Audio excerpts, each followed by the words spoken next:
Hey, what's up? It's the Purple Yeti on this glorious and memorizable memory of Memorial Day. That's right. I'm winding down from a long weekend of grilling and eating and drinking energy drink. Damn you, Monster Zero, for getting me hooked.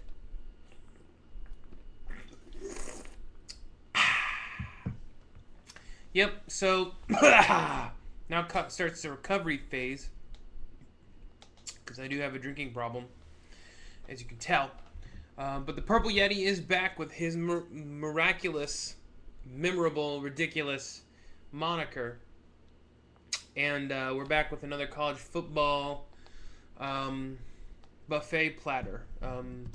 We're the husk of the grilled corn that is college football. We cover it all and we don't flake off too easily.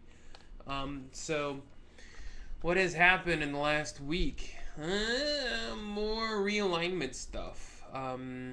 Outside of that, enjoying the sun and the fun of the official cook-off of the summer.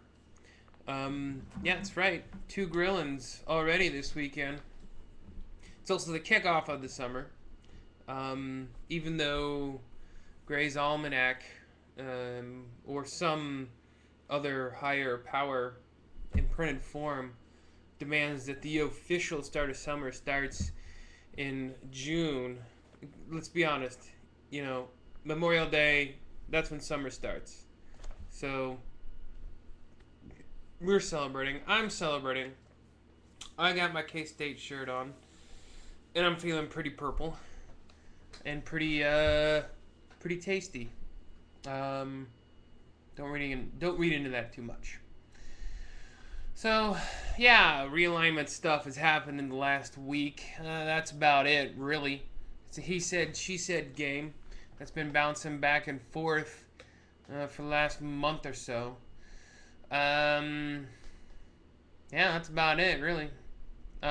People are starting to say that Bowlesby, the commissioner for the Big 12, saved the Big 12 and did all these things to help push the league out. But it was also Chuck Neinas who helped did that too. I'm not sure if Dan Beebe had any play to that, but it was those two guys. Those two guys pretty much saved the Big 12, and now they're in a position of power. Everybody wants to go to the Big 12. Check my video from last week to get more deets on that, but I just wanted to point out feels good to be in the lead. Feels good to be wanted. So what else has happened? Doop. The LSU fan who got teabagged in public, sued the guy who did the teabagging, and the guy who was accused pled not guilty in court. What balls? I mean, seriously, if there's incriminating video, what can you say? The guy pulled the sack to my face, officer. Please, judge. He wanted me to teabag him. We played Call of Duty. I don't know. This guy should be at least thrown in jail for a little bit, so then he can really know what it means to be teabagged. Anyway, upgrades, not from teabagging, but from energy drinks. iPads. Ohio State is getting a whole bunch of iPads. Not sure it's gonna help them out.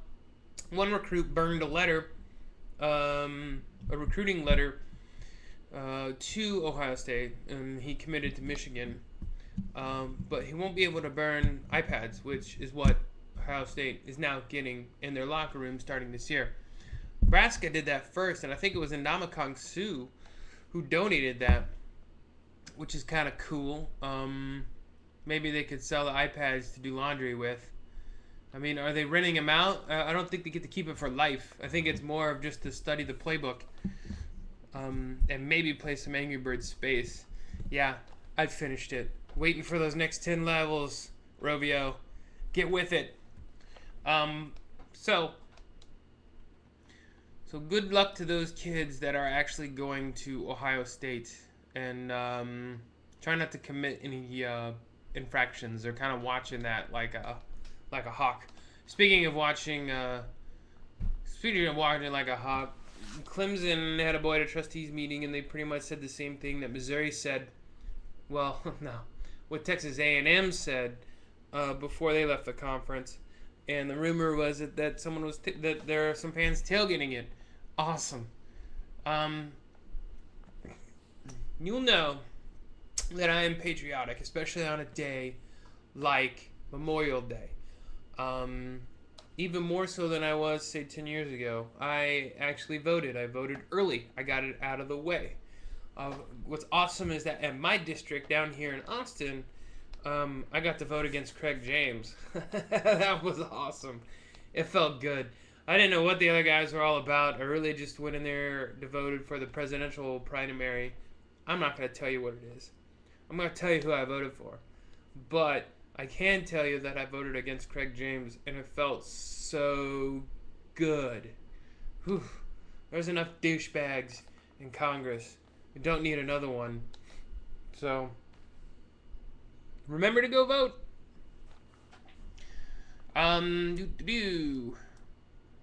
What else is going on? It is kind of a light week, isn't it? I mean, it's really... Clemson has had more action than Florida State, but Florida State's the bigger name.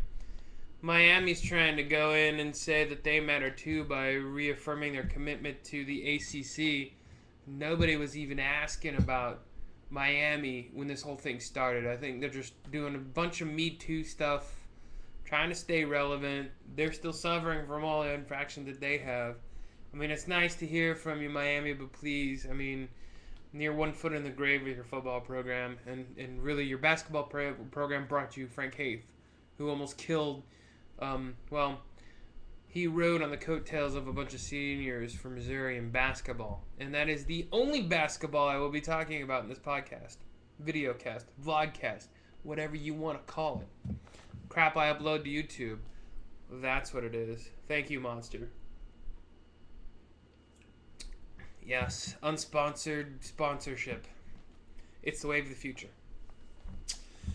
Speaking of waves, the future, looks like the SEC is bouncing around some 6-1-1 model for schedule now that Missouri and Texas A&M are going into the SEC. Basically what that means is that you play your division rivals 6 games. Boo-boo-boo. You have your one traditional rival on the other side of the fence, and then you rotate that other game for what it seems like the next 6 years, which means that we won't be able to see Alabama and Vanderbilt clash for once every 6 years. That's kind of lame. I think that's part of the reason, that's why it kind of sucked in the Big 12, was we only got to play Texas every other 2 years. I wish it would have been a lot more.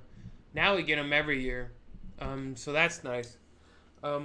It's kind of inevitable that they're going to expand, but I hope they don't do this 6-1-1 model, or what would it be in 12? It would be, well, you know, if it was 12, 11-year games, every other year. I don't like the home and away home.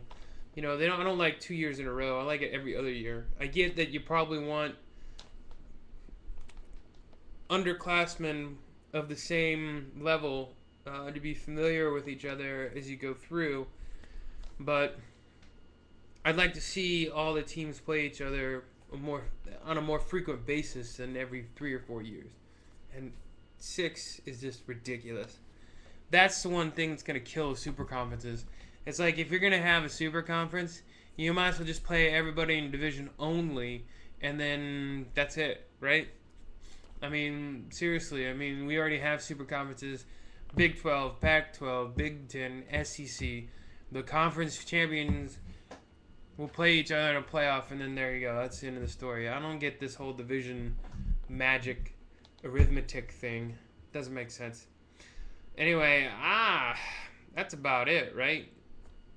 It's a slow week, man. Everyone's out at the pool. Everyone's grilling. That's what I did. So it was a good week. We're less than 100 days away from college football, as ESPN um, put a package together for. Good job, guys. I mean, keep pumping college football every day, and I'll soak it up like this delicious, unsponsored Monster Energy drink. Oh, yeah. So, we're getting closer. We pretty much got until spring. Well, spring. Time flies. We got until summer practice is next, really. Top 25 starting to trickle out. Phil Steele is making some noise. Look out. We got a Phil Steele over here. We got that coming up, and I don't know. I might have some other tricks up my sleeve here in the next couple of weeks. You just don't know with me and the Purple Yeti. So that's about it. Hope your Memorial Day was good. This is, of course, in memory of fallen soldiers who fought for our freedom. And I know sometimes people tend to forget that freedom isn't a given, and it's certainly not a right. It's something you have to fight for, and to have people who have fallen before you to fight for your freedom. You really need more than just one day to remember.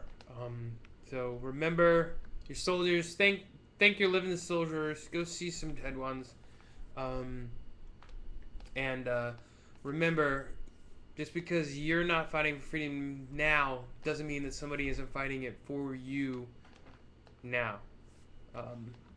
So anyway, on that somber note, I'm going to take one last swig. Have a great week.